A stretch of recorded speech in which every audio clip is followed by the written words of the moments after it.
Attam jirtu hordoftoota televezyiinii OBS baga gammaddan siniin jenna namni sin jaallattan qabsaa'aan haqaa obbo Baqqalaa Garbaa dabalatee hidhamtoonni siyaasaa Oromoo torba har'a hiikamaniiru.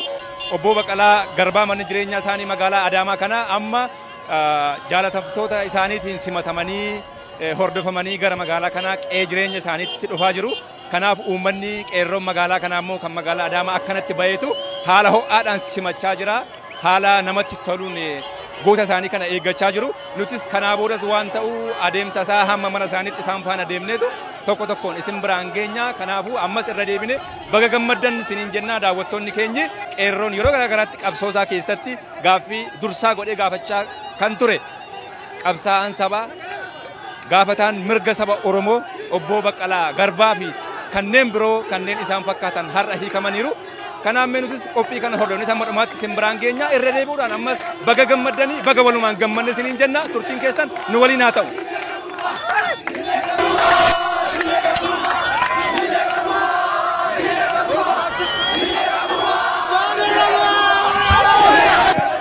Uummanni kun akkanatti miira ho'aadhaan gammachuu isaa agarsiifachaa jira. Yaada isaanii irraa fudhachuuf illee tasgabbaanii nu kennuu hin dandeenye daawwattoota keenya. Ammas qophii kana waan jiru hundumaa isin biraan geenya. Uummanni akkanatti miira ho'aadhaan gammachuu isaa ibsachaa jira. Amma galgala keessaa sa'aatii tokko mataa ishee irraa egaa obbo Baqqalaa Garbaa namoota isaan hordofaa jiran namoota isaan duukaa jiran wajjiniin as ga'uudhaaf asitti simatamuudhaaf akkanatti uummanni eegee jira. Mee ammas eegaa jirra. Kanaa booda waan jiru hundumaa isin biraan geenya. Hamma dhuma qophii keenyatti nu waliin tura. Ani Magarsaa Abdiisaan jedhama.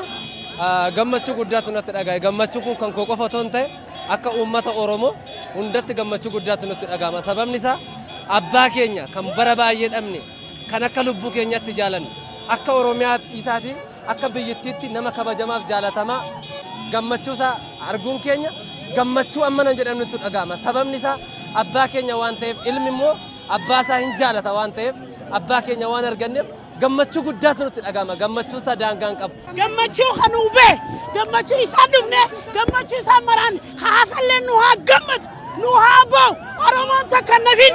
Gammachuun natti dhaga'amu guyyaa har'aa kana lammiidhaaf tokkummaadhaaf ciminnaaf jirramaaf awwaan jireessa nuyyuu qabu. Baay'ee gammanne baay'ee gabrummaa ammallee hin baraarreeffannaa gabrummaa.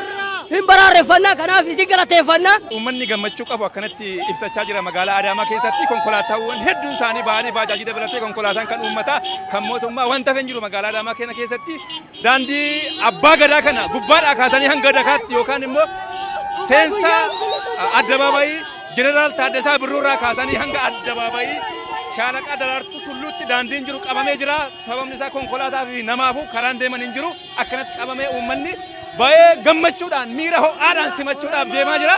Ammallee sa'aatii tokkoo fi daqiiqaa 10 ta'eera galgala keessaa jechuudha. As hin geenye ammallee jilli kun egaa ammas eegaa jirra nu waliin tura. Araarsaa Dayyaasan jedhama. Baay'ee gammannee irraa bahuun isaatiif uummata Oromootiif tokkummaa uummata Oromootiif qabsoo guddaa qabaadha. Mee qabsaa sabaa kanarraa maal barata qeerroon amma itti yaadda? Wanta guddaa baratu qeerroon amma. Fakkeenyaaf amma isaa jechaan akkatti baallaa. Uummata Oromootiif adda duree qabsaa kan ture obbo Baqqalaa Garbaati. Kanaafuu bahuu isaatti itti gammanneerra. Gammachuu guddaan natti dhaga'ame. Har'a gootichi keenya waggaa meeqa hidhame. Har'a akkana nu gammachiisuun uummata Oromootiif maalti akkan ibsu wallaale. Wallaahi kana daran bilisummaadhaaf.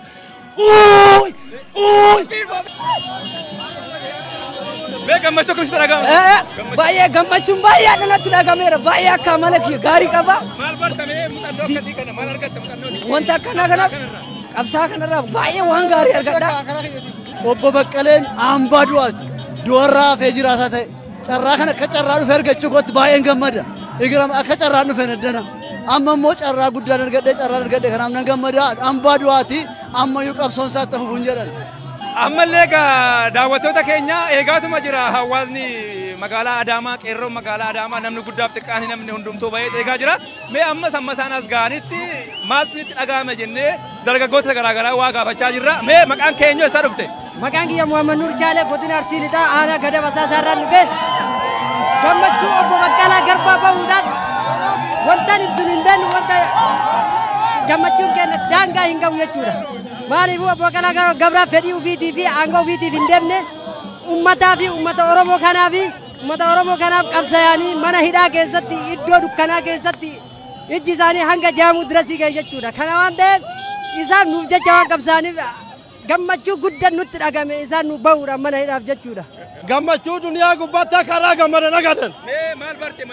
Wanni ani barree qabsoon kun qabsoo injifannoo ka ta'u qaama kiyyaa fi ummata nuuf jecha wareegamee fi mootummaa keenya lammaa rabbi nu haa bulchu qeerroo kana rabbi nu haa bulchu qabsoo ka ummata bilisummaa Oromooti jaalanne gammanne milkoofne.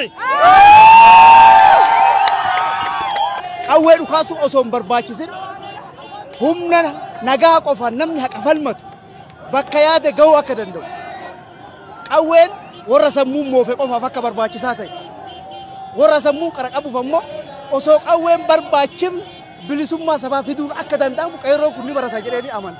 Maqaan kiyyaa Imaanalii Zaamaa gammachuu har'aa maal jee akka ibsu hin beeku nuti bara meeqa dhiiga keenya dhangalaasaa kan dhufne har'aan tan ammoo Baqqalaa Garbaa arguun hayyoota keenya arguun baay'ee nutti gammadeera. Guyyaa har'aa gammachuu guddaan natti dhaga'ama magaalaa Adaamaatii dhalattuu mi'eessooti.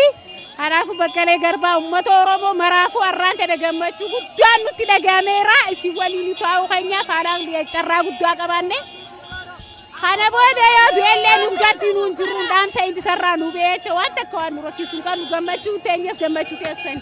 Waaree booda sa'aatii 10 irraa eegalee uummanni magaalaa Adaamaa simachuudhaaf kan ba'e egaa obbo Baqqalaa Garbaa ammallee galgala keessaa sa'aatii 1 fi walakkaa ta'eera hanga ammaatti magaalaa Adaamaan seenne uummanni ammas miira ho'aadhaan kan inni arguudhaaf eegaa jiru ammas mee tokko lama waan hafe isin biraan geenyaa daawwattoota keenya ammas irra deebi'uudhaan baga gammaddan isiniin jenna. Gammachuu koo jechaan ibsuu hin danda'u. Baay'ee tokko gammade baay'ee tokko keessa kooti ibsuu hin danda'u. Baay'ee tokko natti tole. Maqaan kiyya Ahmad Qaasim jedhama. Ganda gaddacha Araaraarraa dhufe Boolee jechuudha. Mee miira akkamiitu dhaga'ame gammachuu akkamii qabda? Hedduu baay'ee kan gammade yoo ta'u qabsaa'aa mirga namooma obbo Baqqalaa Garbaa bahuun isaa hedduu kan nama gammachiisuu fi Oromoo fi Oromiyaan maal akka ta'e kan nama hubachiisu ta'uu isaa nama agarsiisaa ammallee immoo bifa waan simataa kan jiran ta'uu isaanii nutti mul'isa jechuudha. Mee ati qeerroon kanaa booda maal gochuu qabatta? Qeerroon akkamitti muuxannoo qabsoo kana akkamitti baree akkamitti gaggeeffachuu qaba jetta? Qeerroon amma booda kan gochuu qabu mirga abbaa biyyoomaa ka aadaa fi seenaa ka oromummaa akkasumas immoo daangaa eenyummaa Oromoota dhiigaan argamte tana jabeessuu fi itti fufsiisuu qabsoo amma argamte kana akka itti fufu akkasumas immoo qabsoo karaa nagahaa kan tasgabbii qabu gochuun irraa eegama jechuu barbaada. Har'a obbo Baqqalaa Garbaa yommuu ba'u uummata guutuutu isaaf asitti hiriira nagaa ba'eef. Kanaafuu uummanni Oromoo tan hin gammanne hin jiru har'a. Baay'ee gammanne keenyi keenya baay'ee gammade. Maaliif namoonni asitti har'a dhufan kun omtuu waame Oromummaatu waame. Waan Oromummaan isa waameefu waan nu hidhameefu nus baay'ee gammadee jirra. Baay'ee keenya gammadee jirra. Baay'ee gammadeera ani karaa koo baay'ee gammadeera maa inni namni ticcichee qabsaa'e namni karaa nagaa qabsaa'e bu'aa yeroo gabaabaa keessatti akka argachuu danda'u. Ammas qeerroon keenya hundinuu tokkummaatiin wal dhaga'uutiin karaa barachaadha. Ofiisaa of gurmeessee hojjechuutu irra jiraata. Baay'ee gammannee uummanni Oromoo addunyaarra jirus akka gammadu abdii qabna. Hidhamtoonni keenya kabiraas akka nuu hiikamaniif abdii qabna. Har'aaf baay'ee gammannee jirra obbo Baqqalaa fi hidhamtoonni siyaasaa 7 hiikamuu isaaniitiif baay'ee gammannee jirra. Baga gammaddan uummata Oromoo addunyaa irra jiraatan hundaan jedha. Baay'ee gammannee qabsoon Oromoo itti fufaa ammas waan hafe galmaan akka nu gahan abdii qabna jabaadha. Akkasumas miidiyaa keenya miidiyaa OBS baay'ee galateeffanna. Baay'ee gammada bahuu isaaniitti immoo hanafanis akka ba'an abdiin qaba baay'een gammade.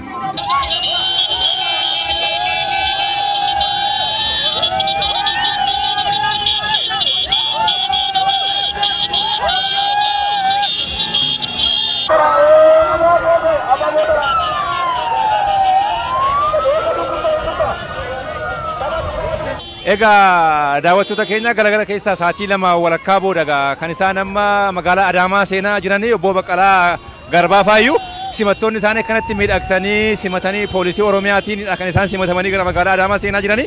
Magaalaa Adaamaa kanas egaa karaa galma Abbaa Gadaatiin irra keessaanii daandii guddicha Abbaa Gadaarraani kan isaan seenaa jiranii. Ammas gara magaalaa immoo seennee miira jiru isin daawwachiifna ni waliin tura hanga ammaatti obbo Baqqalaa ijaan hin agarre miiruma jiruu fi sochii jirudha kan nuti daawwachaa jirru.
Obbo Baqqalaa Garbaa kan amma as ga'anii jiru magaalaa Adaamaa seenaniiru haala kanaan poolisii Oromiyaatiin ajjabamanii miidhaganii haalli simannaa isaanii miidhagee jira.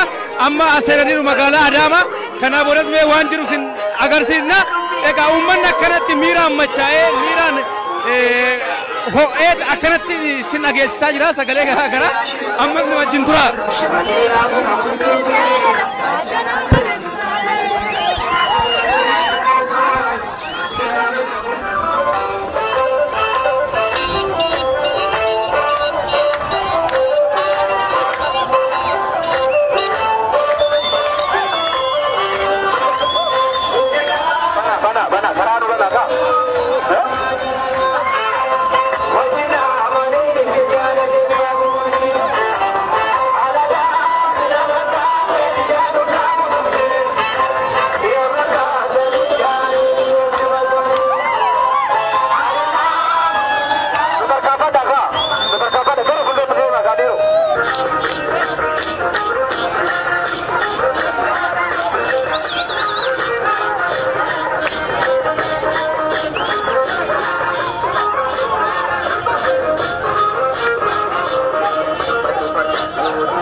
Konkolaataa kana keessa kan isaan jiranii konkolaataa gurraacha kana keessa halkan keessa taatee furtaa'eera amma eegaa jiru achitti dhaaqanii tagaa isaanis gammachuu isaanii uummata isaan simachuuf jiraniif ibsu jechuudha.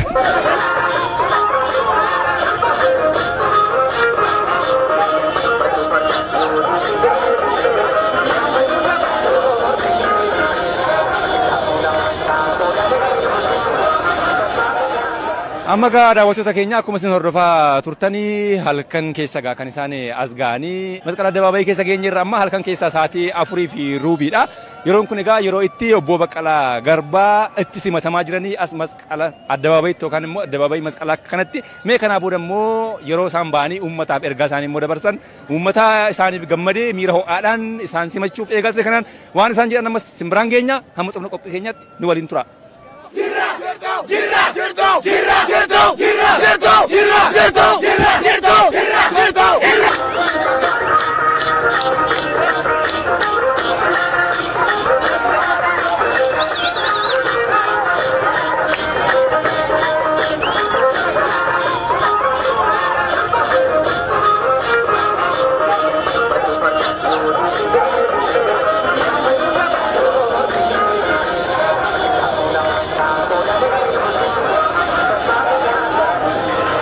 namoota mana hidhaa keessa turan warra dararraa adda addaa keessa turan akka isaan hiikamaniif akka isaan maatii isaaniitti dabalamaniif akka isaan isinitti dabalamaniif uummata qabsoo gochaa tureetiif nagaa isin gaafadhee galata isinii galchuu duwwaadhaa galanni keessan guddaa galatoomaa.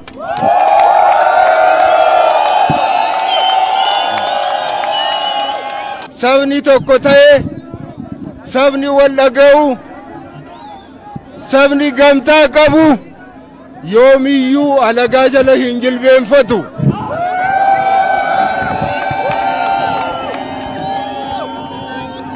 uummanni keenya waggaa dheeraadhaaf alagaa jala cabee kan inni ture gamtaa har'a qabu kana sababii hin qabneef ture. har'a garuu rabbiif galanni haa ga'u. Oromoon tokko ta'ee mirga isaa kabachiifachuudhaaf yeroo inni itti ga'e sababii ta'eef ammallee kana keessatti namooti qooda fudhatan hundumti keessan galanni keessan hin badin galatoomaan isiniin jedha.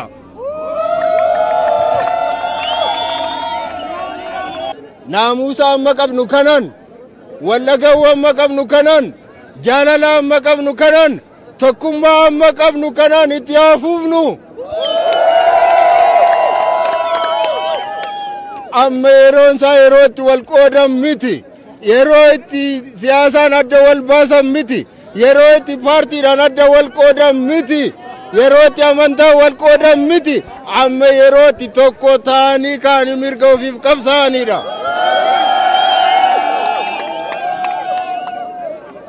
kanaatiif ammallee qabsoo guddaatu fuula keenya dura jira. qabsoo baay'eetu jira. qabsoon kanaan waan raawwate isin ittiin fakkaatin qabsoo inni guddaan ammallee fuula keenya dura jira.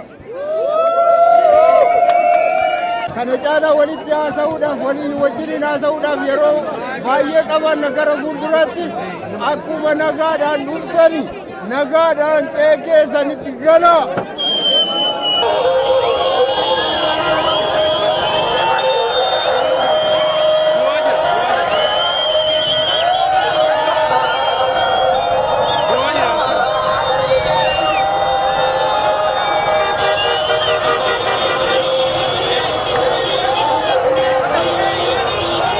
Amaarii katillee yeroo tokko ennaa intarvii godhaniif tokko namni dhageettanii jirtan natti fakkaate hidhaadhaa baanii amma dura Ameerikaa dhaqan achirratti haasawa seena qabeessa godhan keessatti amma yoo goltanii hidhamtanii maali jedhanii gaafannaan